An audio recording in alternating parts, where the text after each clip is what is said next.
something I never would have imagined would happen to myself. And I just was like frozen because in that moment, I felt like everything was crumbling.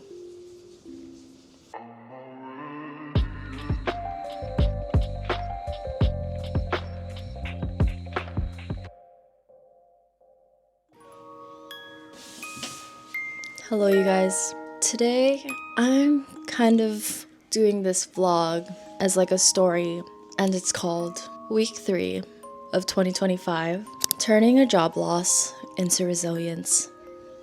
I'm nervous because it's finally the time for me to tell you the story that made me question a fortune I got in Japan about my future, made me question the gratitude that I've gotten about my work in my professional career, the good lucks or the little mementos or little gestures from the universe about everything looking towards a positive path.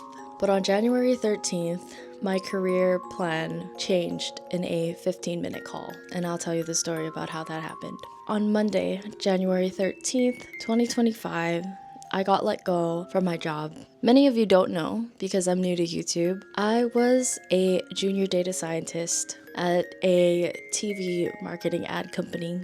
4 days before I got let go, I was promoted to be officially a data scientist. I read you my journal in my week 2 vlog about that happening and all the hopes and dreams that I was hoping to put into production after I got that role. So I was on a high. January 9th, 10th, 11th, 12th. I was so happy. I was so excited. I just felt like everything was falling into place. But on January 13th, probably around 4:30 p.m. or my time, around 12:30 p.m., I get this Slack message from my boss that says, "Hey, could we hop on a Zoom call for a minute?" So I'm working here on my laptop, and I open Zoom and get on the call with my boss, and everything just changed within those 15 minutes. I literally had my mouth gaped open like I couldn't believe what I was hearing, looking dead into their eyes and just processing everything that they were telling me.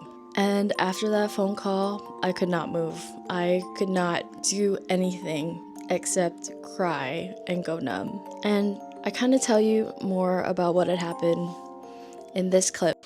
Hello everyone, today is January 15th, 2025. If you don't know me, I'm MJ. Welcome to my YouTube channel, welcome to my vlog. You have come at a very bittersweet time. The start of this week was a whirlwind, something I never would have imagined would happen to myself. So basically, what happened is that my part of the project, or the data science team and some others, were basically let go and laid off because of, I guess, where the company is going. I was just in despair. I was surprised. Like literally during the whole call, I was completely silent. I was trying to keep like my breathing going and just making sure that I was there and listening and understanding every single thing they were saying. When that realization came that like it was my last literal day and I will not be working for the company that I was working for, I started crying and heavy breathing and just, you know, that type of crying where you just can't control it because of how much pain certain news is giving you in that present moment. I just could not do anything except say thank you or respond like, okay. I couldn't formulate words. I couldn't formulate thoughts. That 15-minute call changed my whole entire life. I even tried to like move everything into the bedroom because I just felt like that space on my desk was so traumatic for me in the moment that I just had to move in another space. And I literally spilled my protein on my computer and I couldn't move to clean it up. Melissa had to be like, it's okay. Like she was the one running and moving, and I just was like frozen because in that moment I felt like everything was crumbling. At this point, I was moving through all of my emotions, and all I could think about was fear, was what was going to happen next. Where am I going to get more money? Because the worst thing to do is to not allow yourself to feel the pain. Because if you don't feel that pain, then it'll just keep coming back. I allowed myself that time to feel all that pain, curl up in next to my laptop, replay what happened every minute, And that's what happened. But when the night came, I realized I was not strong enough, but had the momentum to move from my emotional, overwhelming feelings to practical steps. I had to make the impact. I had to take my first few steps, because if I didn't, then I'd wallow in my sadness. From Wednesday, January 15th to Thursday, January 16th, a lot of what I was doing was trying to process this loss and find support. And I didn't even know I needed that support. Coincidentally, one of the biggest things that helped me process a lot of this loss was opening CRYBABY boxes with you all after I kind of shared my reflection. So here it is.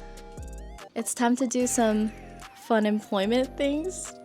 Question mark. I do have some CRYBABYs that came in not too long ago. So I'm going to open these with you now and get that serotonin, that dopamine that I've been missing. Shout out to PopMart for making me happy. Shout out to CRYBABY for reminding me that it's okay to cry. I have 4 of these boxes. If you remember from a long time ago from my TikToks, one of the ones I really wanted is this one.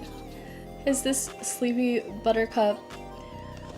It could be the best time right now if I get this girly, because that's what I've been looking like these past 3 days. That is so me right now. First one.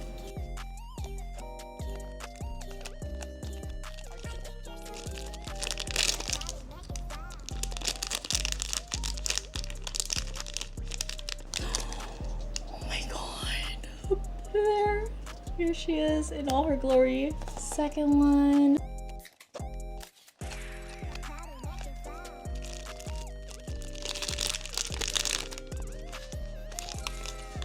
Oh my gosh. It is the mayor. Third box.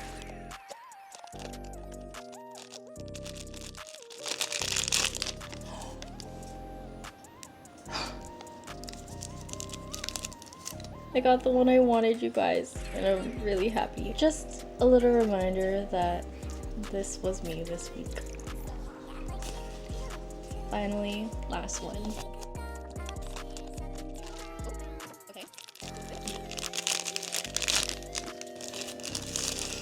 Oh, it's Buttercup again. I love this series. I'm actually almost done with this series, so thank you to my last job that helped me pay for these. And these Christmas presents that Melissa gave me. So sweet. Sorry, the bunny is like holding for dear life. But here it is. Thanks for sharing that serotonin unboxing dopamine moment with me.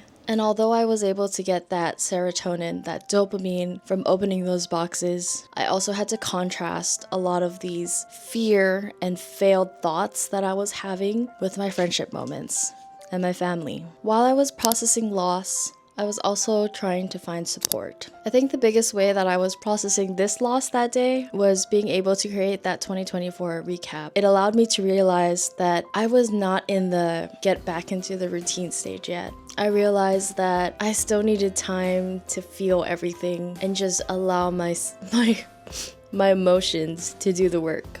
I felt like on Tuesday, I was making a lot of movement with filing for unemployment, trying to figure out what the next steps I needed to do for this next part of my life. And I thought my routine would also come back with that. That would be working out, that would be reading, that would be doing the laundry, cleaning. But when Wednesday hit and Thursday, I didn't do any of that. I felt like my body was still numb to it all. And the only thing that I was willing to do was this recap. And I'm really happy I did this recap because it made me realize that I needed to find solace in everything and reflect.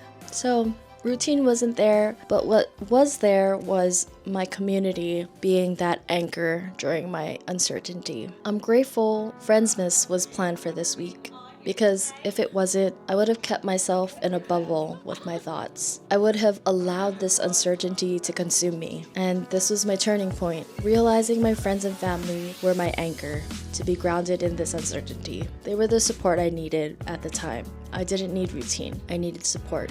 That already as a hook. Year-end review. For being all here tonight. Thanks for having us. What a kiss ass. about challenges, celebrations, some core memories, reflecting on 2024, and also some... We're getting spiritual. Okay, this is... Blessed. I kind of shortened it. I mean, actually I didn't. My life is just boring. So and Alyssa. It just Okay, gets so shorter I from wanted to here. start off with this quote: without discomfort, there would be no growth. Oh, wow. Oh my So, god. welcome to the Katie Chronicles, Volume 2024. It's a true story. Why wouldn't it be? As you guys can see, it's a little different from Is it my not what I expected? Yeah.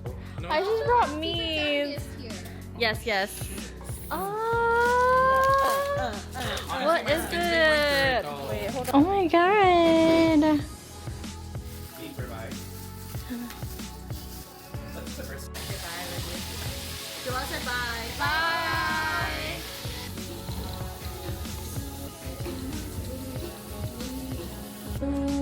So Ron, who do you have? I'm gonna use it to. No, I can't tonight. I gotta do report cards. Thanks for the bag. What bag? Wait, yeah. I don't know. What did I get? She said she knew what she got. Two bags. I never got a bag. Girl, don't be questionable. Was this on her elf store? Was this on my outside? Bitch, do you know what it is?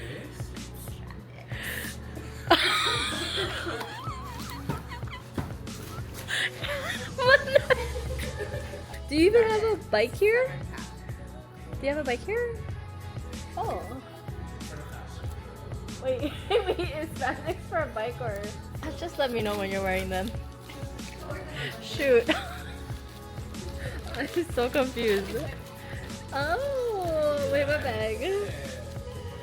Oh, she's cute. Wow, yeah, it's nice. Is it canvas? I would have never known. Ooh, those shoulder drop right there. The straps. Yeah. My pets! Oh my I god! still don't understand. I love these pets. Come over. Actually, Like, this is So effective. when you're watching Giving this, Gaza. It's giving Trojan.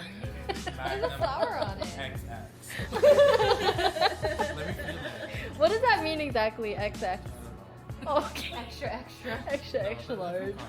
Doesn't feel fun. As the hours in week 3 went on, from Friday to Sunday, I would say slowly returning to my activities. The usual Target runs, looking at things in Target, pointing at things, being a consumer, and just really culminating a lot of my family time. I was also really lucky this week because I was able to celebrate Monong Roxy's surprise birthday party.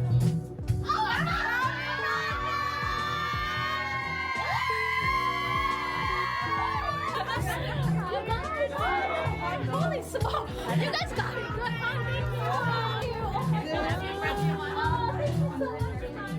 Being in that room and celebrating and having fun and just forgetting what had happened just gave my mind some time to breathe. I was singing at the top of my lungs, but the energy for me, MJ at that time was content and happy and knew at that moment that life continues despite career setbacks. My life is not all about my career, and my life needs to continue. My living, my laughing, my loving needs to continue. I even went back to pulling Pokemon cards and finding the joy in that. And also, I visited my grandmother and held space for her during her dinner time and watching her color, watching her be in peace. Let's close week 3 with some highs and some lows. Obviously, the lows was this job loss, and I'm not gonna get into that. But my highs was this unexpected support system that I was able to have throughout this week. I felt like I saw my best friends so many times that they were able to just be there for me, even though they didn't even know they were being there for me. I was able to see my family, spend time with my mom and my grandma, spend time with my dad when he makes me order stuff on eBay or Amazon. I did everything, and I find so much peace in knowing that when life is lifing the opposite way that I wanted it, I still have the people that I love in my corner, and I'm happy about that. As I close this video, I'm just gonna read what I wrote in my journal. One of my favorite reflections that I wrote throughout this week. Okay, so here's my journal. Okay. And it says, a week ago, I thought I had my future mapped out. Now I'm learning that sometimes our best plans make way for unexpected opportunities. I don't know what's next, and for the first time, I'm starting to be okay with that. Trying to be okay with that. Because this week showed me that while jobs may be temporary, the support of friends and family is constant. So here's to embracing uncertainty. It's scary, but it's also where new beginnings happen. Thanks for watching this vlog. I hope you loved it. I hope you enjoyed it. And if you shedded a few tears with me, I owe you some Kleenex. I hope to continue this journey with you, share with you all the bits and pieces of this unemployment life. Maybe a little more tears. I don't know, we'll see. But thank you so much for supporting me, watching me. Have a good night. Have a good day. Wherever you are, stay safe. I'll see you guys later. Bye.